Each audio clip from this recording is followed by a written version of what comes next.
अरे हट ना यार, कुछ दिखाई नहीं दे रहा। ऐसे करो, कल से तुम अपने लिए एक अलग से बॉडी ले आना। Pay attention before we proceed any further. I want you to observe carefully and make a note of all the organs in the abdominal cavity. कौन है बे? तेरा बाप है बे। हाय कैसा है भाई? देख, अपन को एक बॉडी चाहिए। बॉडी? अरे किसका बॉडी भाई? अरे वो जो यहाँ इधर ऑपरेशन सिखाते ना काट के, वैसा बॉडी। अरे भाई ये कहाँ मिलेगा ये बॉडी?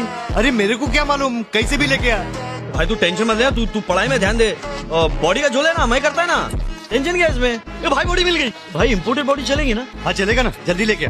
10 मिनट में आ भाई, 10 मिनट में। अरे हट रे, इस पे चल हट। आले पीले ले, सीधा कर भाई।